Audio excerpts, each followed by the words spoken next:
감사합니다. 이제 저희가 회차가 진행될수록 저는 포프리 게시판을 좀 봅니다. 네, 게시판을 보는데요.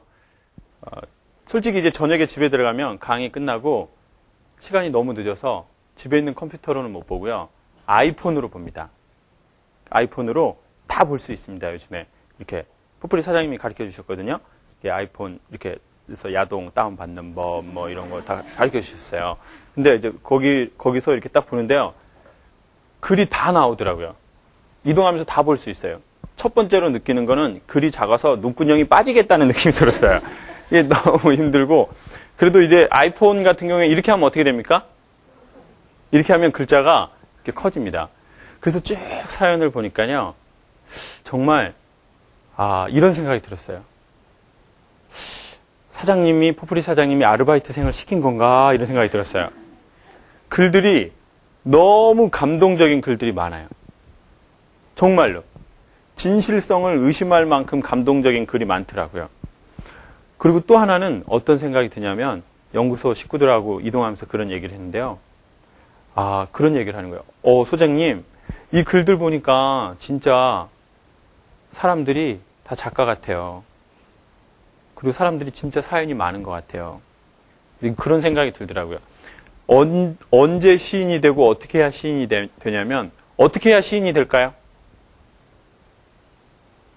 시를 써야지 시인이 된다. 네, 살짝 들었습니다. 시를 써야지 시인이 되지. 말이라고 하냐. 그렇죠.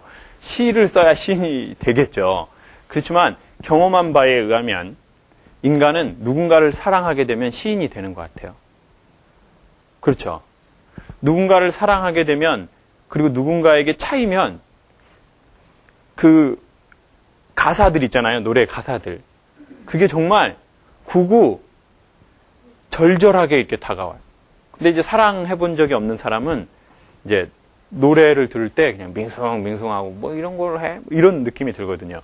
사람이 어느 날 사랑하게 되면 시를 쓰는 것 같아요. 그러니까 연애 편지 쓸 때 보면 정말 사랑할 때 이렇게 그 쓴 글자하고 이제 사랑이 떨어졌을 때 하고 좀 뭔가 다르잖아요, 느낌이. 그렇죠. 지나보면 유치하죠. 지금 유치하지 않으신 지 한 40년 되셨잖아요. 지금은 세련되셨잖아요. 이제 남편하고 세련된 대화를 하시잖아요. 밥 먹어라, 자라, 이런 거. 아주 세련되고도 실질적인 삶의 언어를 얘기하지만, 그때는 뭔가 유치하고, 뭐 그 안에 뭔가가 끈적끈적한 게 있죠. 그런데, 글 쫙 올라온 사연을 보면서 저는 이런 생각이 들었어요.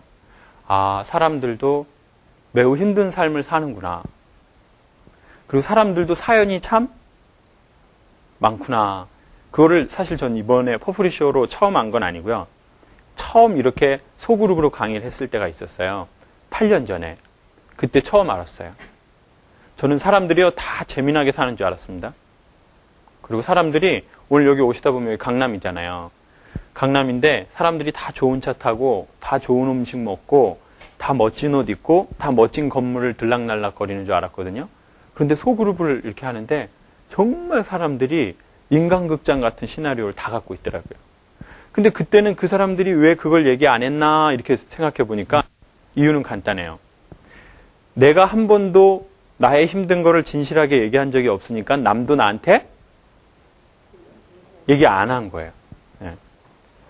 제가 되게 센 척, 멋있는 척 막 이렇게 살았기 때문에 사람들도 나한테 어떻게 한 겁니까? 센 척, 멋있는 척 하고 사는 거예요. 근데 어느 날 제가 조금 건강해지면서 제 무장을 해제하고 사람들에게 제 상처나 제 힘든 걸 얘기를 했더니 그 얘기를 듣고 개인이든 집단이든 얘기를 하시더라고요. 그러면서 또 좋아지는 게 있고 그러면서 서로 위로받는 게 있다는 걸 알았어요. 가까워지고. 그런 거 있잖아요. 그런 거 좀 나만 알 것 같아. 그런 거를 서로 알면 어떻게 됩니까? 사이가? 가까워지잖아요. 공감대가 생기죠. 포프리 사장님하고 저하고 둘이 같이 야동을 보면 친해지거든요. 네? 아니, 그랬다는 얘기는 아닙니다. 오해하지 말고 들어주십시오. 예, 오해하지 말고 얼굴 앞에서 우리 어머니 삐죽하시네. 그런 거 안 했어요. 진짜예요. 네. 안 했어요. 진짜예요. 이거 오해. 네, 강한 부정은 부정이다. 이렇게 얘기하고 싶네요. 네, 그냥 부정이다. 이렇게 얘기하고 싶네요. 그래가지고 뭔가 그런가 하면 이제 친해지잖아요. 그리고 희한하게 인간은 얘기하고 보면 별일 아닌 게 있어요. 근데 얘기 안 하면 그게 별일인 게 있어요. 이런 거 있잖아요. 어렸을 적에 뭐 막 힘들었어 뭐 그랬는데 나이가 들고 어른이 돼보면 그거 별거? 아니에요. 네. 별거 아니야. 내 친구네 집 그거 어렸을 적에 막 좋은 차 타고 다니고 좋은 집 2층 양옥집 막 그런 데 살고 그랬는데 그거 그때 별일인 것 같았는데 지금은 완전 별일이죠. 완전 별일이야. 나 진짜 너무 자존심 상해. 나 진짜 나 그 집 불지르고 싶어. 나 진짜 너무 화가 나 진짜 나. 그 나이 먹고 보면 별일 아닌 게 있다고요. 근데 그때는 어렸을 때는 그걸로 죽내 산해한 게 있어요. 나 그걸로 죽내 산해. 그 오빠 없으면 죽을 것 같았는데 그 오빠 없어져서 죽었어요 안 죽었어요? 잘 살잖아요. 그 오빠 없어져. 지금 사는 오빠가 옛날에 없으면 안 된다고 한 오빠였던 분 별로 안 계시죠? 솔직히 딴 오빠잖아요. 네. 완전히 딴 오빠. 네. 근데 가만히 이렇게 보면서 이런 생각이 들었어요. 때로는 삶은 수용소 같다라고 느끼는 때가 있다는 거예요. 인간이 자기 잘난 맛에 사는 때가 있대요. 내가 원하는 대로 다 되고, 네. 내 말 다 들어주고, 네. 뭐 나 진짜 이대 나오고 막 어느 날 보니 똥배 나오고 막 이렇게, 네? 나 이제 완전 짜증나는 때가 오는 거죠. 그래서 삶이 수용소 같다라고 느낄 때가 살면서 있다는 거예요. 네. 여러분 어쩌면은 오늘 여기 이제 오십시오라고 했을 때 어떤 분은 기쁜 마음으로 오신 분 2분, 어떤 분은 나 강의 재미가 없어 봐. 너 진짜 완전 진짜 나 진짜 완전 짜증나. 토요일 날 진짜 나. 진짜. 그 때로는 삶이 수용소 같다고 느낄 때가 있습니다. 희한해요. 그래서 실제로 수용소에서 살았던 사람들의 얘기가 있습니다. 독일이 이스라엘 사람들을 유대인을 아주 미워하던 때가 있었죠. 그래가지고 아우슈비츠에 사람들이 이렇게 있었어요. 독일 북부는 되게 춥답니다. 그런데 이제 거기서 이렇게 갇혀서 지내는 거예요. 그런데 여기에서 살아남은 사람들이 자기가 살아남은 그 노하우를 얘기해 줬어요. 그 수용소에서 어떻게 살아남았는지. 사람을 정말 짐승 취급하더래요. 그 깡마른 사진들 그거 보셨죠? 막 시체가 이렇게 무덤처럼 쌓여 있고 시체 갖고 실험하고. 그런데 어떻게 해서 살아남냐면 오후 2시가 되면 사람들이 커피 한 잔을 준다는 거예요. 그 수용소 사람들에게. 근데 말이 커피지 조금 따뜻한데 썩은 악취 나는 물이라는 거예요. 근데 그거 한 잔이라도요, 사람이 아주 추울 때는 마셔서 몸에 뭐를 유지해야 됩니까? 체온이죠. 지방이 아니죠. 몸에 지방을 유지하지 않습니다. 체온을 유지해야 되는 거예요. 그래가지고 이제 2부류의 사람으로 나뉜 거예요. 이쪽 한 부류의 몇 사람들은 그걸 받자마자 다 먹어버려요. 너무 추우니까. 네. 그런데 몇 사람들은요, 그걸 다 먹지 않아요. 그리고는 반만 먹고 반은 어떻게 할까요? 남겨둔다. 영업하려고요? 왜 남겨뒀을까요? 뭐 하려고? 나중에 먹으려고요? 그럼 식으면 더 에너지가 떨어지는데요? 네? 아니 크게 얘기하시고 틀리면 욕 먹으세요. 그냥 괜찮아요. 뭐 이렇게 쭈점쭈점 하세요. 자, 이건 뭐 수능도 아닌데. 자, 깨끗한 환경이 아니면 뭐 같이 쥐가든지 쥐에게 물을 준다? 아우, 정말 영혼이 맑으시네요? 어떻게 저런 생각을 하셨을까요? 수용소에서는 쥐라도 잡아먹으려고 하는 입장인데. 자, 더 이상 답이 안 나올 것 같아서 제가 그냥 말씀드릴게요. 반은 먹고, 손을 닦고요? 양치예요? 먹은 음식도 없는데요? 아주 비슷해요. 그렇죠. 반은 얼굴을 씻고 몸을 씻는데요. 그 왜 씻느냐? 사람들이 얼마나 비난하겠어요. 얘 뭐 하는 짓이냐, 수용소에서. 여기서 뭐 수용소에서 그 물 요만한 거 가지고 얼굴 닦는다고? 그게 뭐가 좋아지냐. 여기 손 좀 닦는다고. 여기 어차피 수용소인데. 그랬더니 그 사람들이 그런 거예요. 이거는 항거하는 거다. 독일 사람들에 대해서. 독일 사람들이 우리를 짐승이나 돼지, 뭐, 이런, 그걸 취급한다는 거예요. 아니, 돼지도 요즘엔요, 엄청 잘해줘요. 좋은 막사에서 해주고, 예? 뭐 다 소도 좋은 데서 해주는데, 그때 당시에 사람들이 왜 이런 배경이 나왔냐면, 처음에 독일 사람들이 사람을 갖고 막 이렇게 실험도 하고 찌르고 죽이고 막 이래야 되는데, 사람이 마음에 뭘 느낍니까? 죄책감을 느끼잖아요. 사람이 사람에게 그렇게 하는 것에 대해서. 그래서 독일에서 심리학자에게 연구를 했더니, 사람이 가책 없이 사람을 죽이거나 사람을 갖고 실험하게 하려면 어떻게 하면 되냐면 상대방이 더럽다라고 생각하게 하면 된다는 거예요. 그러니까 사람이요, 아주 깨끗하고 말쑥하게 차려입은 사람한테 범죄를 저지르는 것보다 좀 이렇게 막 좀 뭐가 좀 냄새 나고 뭐 얼굴이 좀 더럽고 막 이런 사람들은 이렇게 죄책감 없이 상대적으로 이렇게 가해를 한다는 거예요. 그래서 그 사람들이 수용소 안에 화장실을 없애버렸어요. 추운 겨울에. 그러면 이제 추운 겨울에 화장실을 없애니까 어디다가 일을 보냐면 사람들이 너무 추우니까 밖으로는 못 나가고 겨울에 막사 안에서 이제 거기서 이제 대소변을 보기 시작한 거예요. 그러니까 냄새가 나잖아요, 당연히. 그러니까 이제 사람들 몸에서도 냄새가 나고 이제 그러면서 독일 사람 그걸 일하는 사람들이 냄새나고 더러우니까 갖고 실험을 하거나 죽이거나 그런 거에 별로 죄책감을 안 느끼기 시작하는 거예요. 그러니까 완전히 사람을 사람 취급하지 않고 정말 짐승도 그렇게 키우지 않는데 짐승보다 더 못하게 취급한 거죠. 거기에 대해서 항거하는 거예요. 나는 너희들이 나를 그렇게 취급하지만 나는 그런 사람이 아니다. 얼굴을 씻는 게 아니라 사실 어디를 씻고 있는 겁니까? 자기 자존감. 내 자존심, 내 자존감.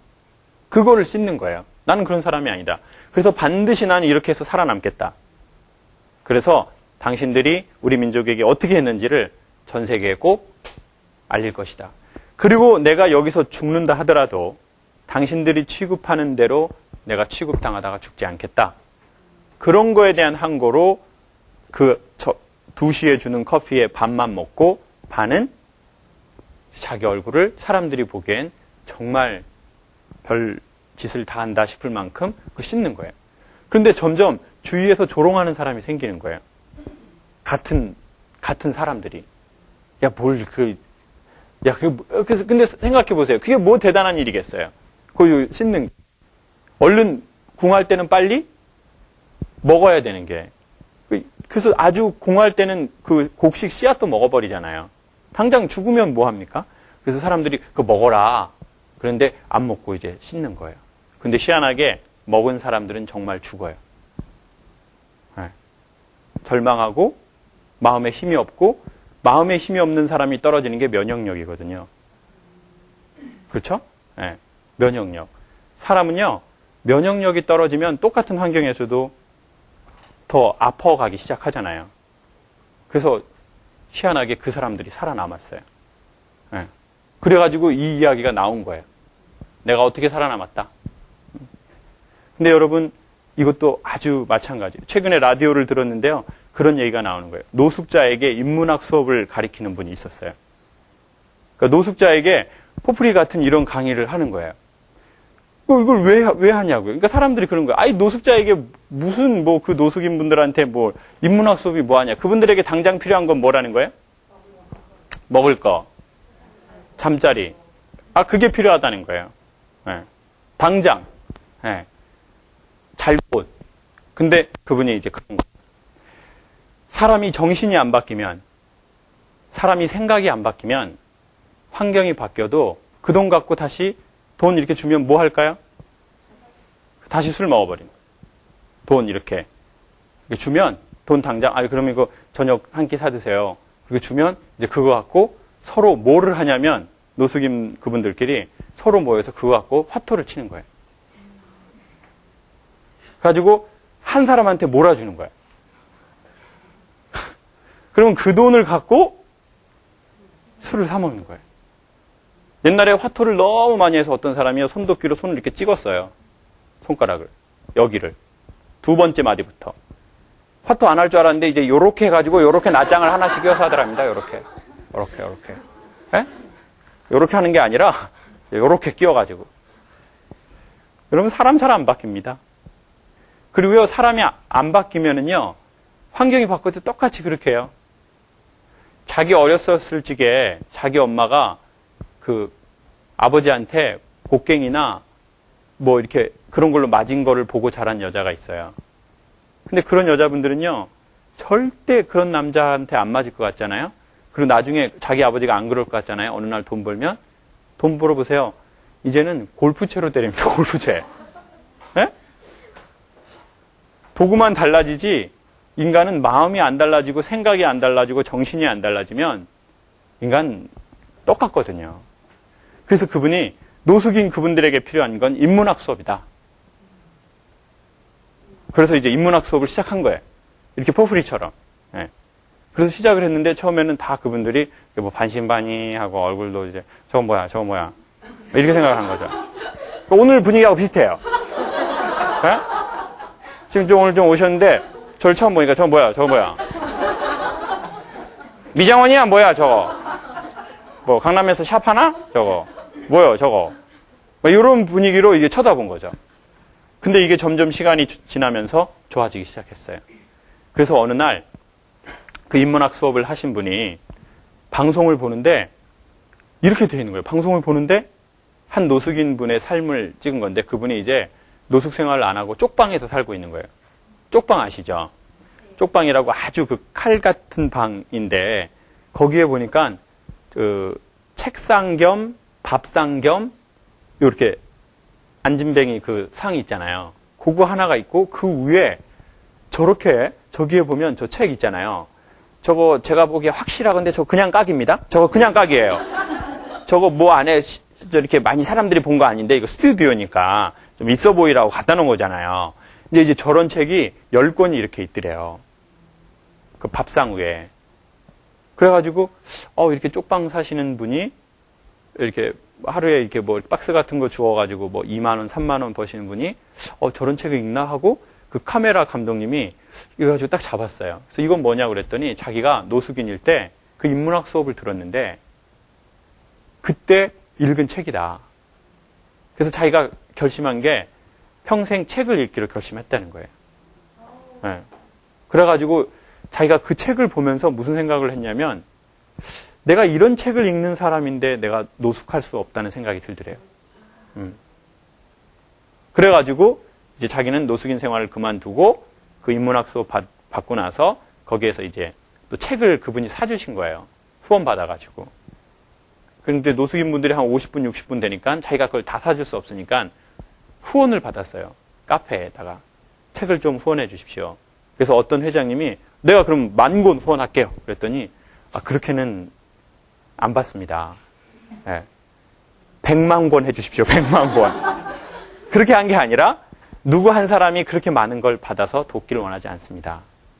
한 번에 정해진 책이 있으니까 그만큼만 후원을 받겠습니다. 그리고 어떤 개인이 어떤 한 회사가 그걸 도왔다고 얘기하고 싶지도 않습니다. 그래서 그게 벌써 그 후원 회원이 뭐 300명, 600명, 800명 이렇게 되셨대요. 그래가지고 이제 그 책이 필요하다고 하면 이제 그분이 글을 쓰는 거예요. 어떤 책이 노숙인 분들에게 필요합니다. 그러면 어떤 개인이 제가 2권 할게요. 저 5권 할게요. 저 3권 할게요.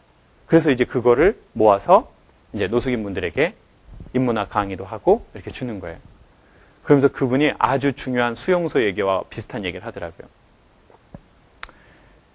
지금 당장 쓸모없다고 생각하는 일을 해라. 내 삶이 수용소와 같다면, 내 삶이 노숙인과 같다면, 여기에서 탈출하고 싶다면 눈에 보이는 거 하지 말고 지금 당장은 쓸모가 없다라고 생각하는 인문학 수업을 들어라. 그리고 그런 책을 봐라. 그러면 어느 날 당신 마음에서 수용소에서 꽃이 피듯이. 그 수용소 얘기하고 너무 똑같아요. 수용소에서 막 대단한 걸 준 거 아니잖아요. 막 샤워장 주고 막 아로마 이렇게 아로마 풀어주고 막 그 보글보글 나오는 거 막 이렇게 그런 거 해준 게 아니잖아요. 거품 목욕하게 해준 게 아니잖아요. 이렇게 풀장. 그런데 외국 가면 있잖아요. 그 동남아시아 같은 데 가면 풀장에 가서 이렇게 이렇게 올라와가지고 막 그 꽃 띄워주고 막 그런 데 있잖아요. 자, 동남아 안 가보셨나요? 여러분, 동남아. 여러분, 저 웹사이트에서라도 좀 보세요. 그런 거 보면 있잖아요. 이렇게 그 카탈로그에 보면 있잖아요. 이렇게 카탈로그에 보면 이렇게 예, 바닷가 이렇게 있고 거기서 이렇게 예, 스파하고 이렇게 그 아주머니들 마사지 해주시고 막 이렇게 태국 분들 뭐 세 개 아파 약하게 그렇게 하면서 해주시잖아요. 그거 해봤잖아요. 그런 거 좀 가보셔요. 그런 것처럼 그런 걸 해준 게 아니라고요. 갑자기 삶에. 네. 그리고 우리는 너무 그런 걸 바라는지도 몰라요. 어느 날 내 더러운 모든 몸을 한꺼번에 맑게 씻길 환경의 변화. 그게 필요하다. 지금 기존의 남편과는 도저히 살 수 없다. 완전한 리모델링을 들어가야 된다. 네? 우리 남편 유머도 없고 나 이놈하고 못 살겠다. 나 미국 놈하고 살고 싶다. 미국 놈 유머 엄청 많고. 네? 그렇게 삶을 완전히 바꾸고 싶을 때가 있잖아요. 근데 솔직히 그런 날은 오지 않아요. 놀랍게 아주 극소수의 행운을 가진 자가 그걸 잡거든요. 뭐에 당첨되면 그렇게 됩니까? 로또. 아니면 잭팟. 이번에 또 뭐 어디서 정선에서 뭐 터졌다고 그러더라고요. 그래가지고 뭐 40억, 30억 뭐 세금 떼고 뭐 그렇게 됐다고 그러더라고요. 네. 그래서 제가 저희 연구소 식구들한테 물어봤어요. 당신들은 그게 터지면 어떡할 거냐 했더니 전부 다 연구소를 그만두고 싶다. 더러워서 못 다니겠다. 이런 사람 2명. 그리고 1명은 나는 그래도 연구소를 다니겠다. 그래서 당신만 빼고 나머지는 정리해고 하겠다. 제가 그렇게 얘기하고 싶더라고요, 진짜. 여러분 보세요.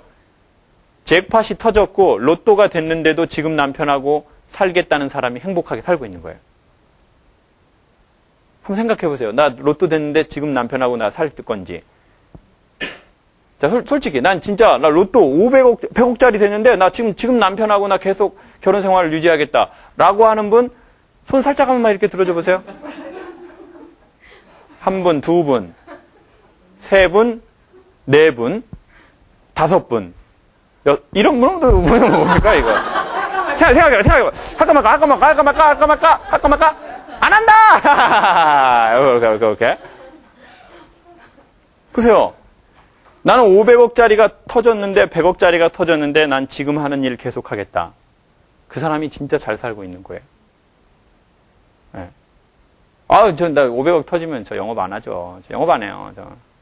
그때는요, 포플이 인수해버릴 거야, 나 진짜. 그리고 나 그 사장 그놈 새끼를 완전히 나 영업 소장으로 써버릴 거야, 나 진짜. 나쁜 새끼, 쌍놈 새끼야, 아주 그냥. 어린 놈 새끼가 그냥, 완전 짜증나, 씨, 나 진짜. 웃는 게 진심이 담겨 있네요. 자, 웃는 게 진심이 담겨 있어요. 오케이. 자. 그러면 이제 그 사람은 지금 현재는 참 우울하게 사시는 겁니다. 그리고 어느 날 우리는 놀라운 사실은 잭팟을 터뜨리거나 로또에 당첨된 사람들은 대부분 삶이 그전보다 훨씬 못하게 된다는 거예요. 그 이해가 안 되잖아요? 우리는 그런 얘기 들 때마다 나한테 한번 해줘봐. 아니 나한테 한번 해줘보라고. 나 잭팟 나 진짜 100억 해줘보라고. 난 진짜 아니라고. 그렇게 우리 속에서 다 얘기하고 있지 않습니까? 왜 그렇게 되냐고. 나는 일단은 100억은 은행에 넣어뒀고 100억으로는 나 뭐 이거 하고 저거 하고 나 그렇게 하겠다고 이렇게 하지만 그 사람들도 그랬겠죠. 네. 그 사람도 그랬을 거예요. 네. 그런데 그 사람들도 대부분 아마 90% 이상은 알코올 중독자가 되거나 마약쟁이가 되거나 이혼하거나 자살을 하거나 아니면 타살을 하거나 네? 그런 불행한 일이 왔다는 거예요. 여러분 이건 아주 중요한 겁니다. 뭐 행운이 우리에게 찾아오는 것을 뭐 미룰 필요는 없겠지만 아주 중요한 것은요. 지금 현재 있는 상황에서 우리의 삶이 수용소 같다고 생각하고 나는 때로는 내가 사는 게 참 노숙인 같다. 그렇게 생각할 수도 있어요. 예. 시간 되면 거기 가서 꼭 내가 그 줄을 서야지 밥을 먹을 때가 와요. 어느 날 그런 때가 옵니다. 한 달에 30만 원을 벌었습니다. 저는. 근데 레슨비가 30만 원인 거예요. 근데 레슨비는 선불이고 일한 건 후불로 주더라고요. 그러니까 만약에 뭔가가 하나가 딱 이렇게 잘못되면 너무 힘든 거예요. 고시원 총무할 때요. 24살에 서울 와서 이제 고시원 총무를 했는데요. 제가 맨날 이렇게 졸린 거예요. 그래가지고 이제 공부를 제가 안 해봤거든요. 왜냐면 제가 특목고 출신이라서 그 납땜만 했다가 왔기 때문에 총무인데 거기 총무실에 앉아서 맨날 제가 이렇게 점심이 되면 좋은 거예요. 이렇게. 그러다가 어느 날 이거 자고 있는데 사장님이 오시더니요. 겨울이었는데 실기시험 한 2, 3개월 앞두고 있는데 나가 이러시더라고요. 그래서 제가 사장님 죄송합니다. 그랬더니 나가라고. 나가. 여기 졸라고 30만 원 주는 게 아니야. 나가. 그러더라고요. 그래서 제가 죄송합니다. 제가 다시는 안 졸겠습니다. 한 번만 봐주십시오. 그랬더니 나가라고! 소리를 지르는 거예요. 이 입시 2개월 두고 저는 반주자도 또 써야 되고 돈이 더 필요한데 제가 해병대 나왔잖아요. 순간 성격이 확 터지면서 바로 무릎을 꿇어버렸어요. 제가 이렇게 바로 그냥 무릎이 그냥 저절로 내려가더라고요. 그냥. 그래서 제가 바로 무릎을 꿇으면서 사장님 제가 저기 서울에 연고도 없고 제가 이제 지금 수능 보고 실기시험 제가 2달, 3달밖에 안 남았는데 정말 죄송합니다. 저 나갈 곳이 없어서 그러는데 한 번만 봐주십시오. 그랬더니 그분이 아주 비참한 얘기를 했어요. 남자가 아무 데서나 무릎 꿇는 거 아니야? 정말 그 말이 더 슬프더라고요. 그리고는 그냥 한번 봐주겠다고 그러더라고요. 네. 그래서 속으로 아싸! 그런 참 삶이 슬프더라고요. 네. 집에 어머니한테 그래서 돈이 좀 필요하다고 전화를 했더니 너 무슨 음악을 하냐고 공고 나온 애가 안 된다고 그러더라고요. 아빠 이제 노동일도 못하고. 그래서 저희 막내 누나 김미자에게 지금도 생각납니다. 신촌 그때 그레이스 백화점일 때, 현대백화점 아니고 그레이스 백화점일 때였는데 거기 공중전화 박스에서 누나한테 전하면서 엄마가 나한테 돈 줄 수 없다고 그런다. 그래서 막 울었었어요. 참 삶이 수용소 같다고 느끼더라고요. 네. 뭔가를 하지만 당장 먹지, 내가 일하지 않으면 그 다음 달에 안 들어와요, 돈이. 그러면 기본적 생계를 할 수 없는 그 막바지의 상황에 있다고 생각이 들더라고요. 근데 인간은 돈만으로 그런 게 아닙니다. 네. 돈은 지금 이제 막 굶어 죽을 정도는 아닐지도 몰라요. 당장 내일 밥을 걱정하실 정도는 아니잖아요. 지금 몸이 끼니를 걱정할 몸은 아니에요. 이게 지금 그 막 못 먹고 막 이런 위태위태한 몸은 아니에요. 매우 풍족한 몸이에요. 지금 제가 딱 보니까 견적 나오는데요. 매우 풍족하셔요. 근데 사람이 밥만으로 사는 게 아니지 않습니까? 사람이 어찌 밥만으로 삽니까? 네. 그런 것처럼 삶에는 그런 게 있거든요. 근데 어느 날 내 삶이 수용소 같다고 느끼는 거죠. 결론입니다. 그 수용소 같은 삶과 때로는 노숙인 것 같다라고 생각하는 내 삶에서 좋아질 수 있는 키워드는 지금 당장은 도움 안 되는 것 같은 것을 해야 한다는 거예요. 근데 어떻게 해야 되냐면 때가 되면 그걸 하듯이 해야 됩니다. 포프리 강의는 일주일에 2번입니다. 제가 보기에 적은 건 아닙니다. 네. 근데 이건 때가 되면 나오는 겁니다. 월요일 날, 수요일 날. 인문학 서적도요, 때가 돼서 봐야 합니다. 근데 사람들은 때로 살려고 하는 사람이 있고, feel로 살려고 하는 사람이 있어요. feel을 되게 좋아해요. 나 feel. 나 완전 feel이야, 나 진짜. 난 feel 없으면 못 움직이는 영혼이야. feeling. 그럼 자기가 되게 쿨하다고 생각해요. 여러분, feel로만 사는 사람은 쿨한 사람이 아니라 어린 사람입니다. 어린 사람. 자기의 감정을 통제 못하는 사람. 네. 그런 거거든요. 그러니까 때가 되면 하면 좋습니다. 그리고 인문학 책도요.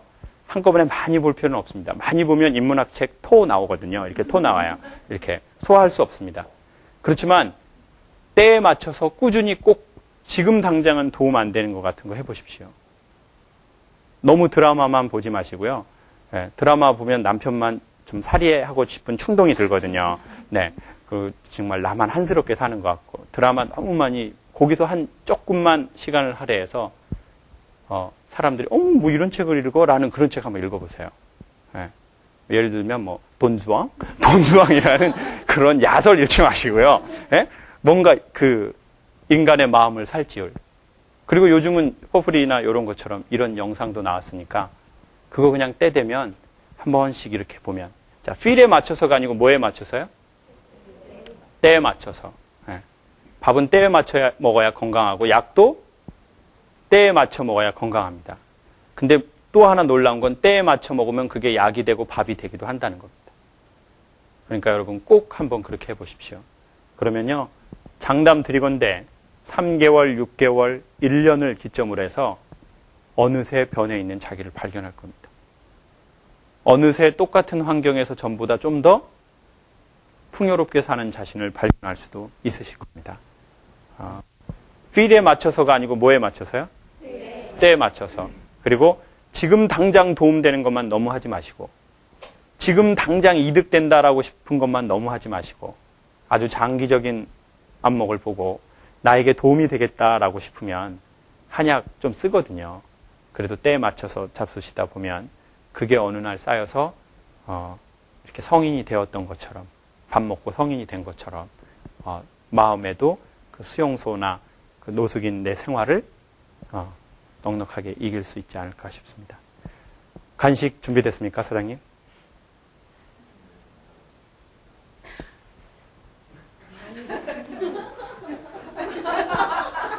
여기가 수용소 같네요. 여기가 수용소 같네요. 아우, 자, 네. 자, 그럼 간식 준비 안 됐으니까 우리 밖에 가서 담배나 한 대씩 태우고 이렇게. 감사합니다.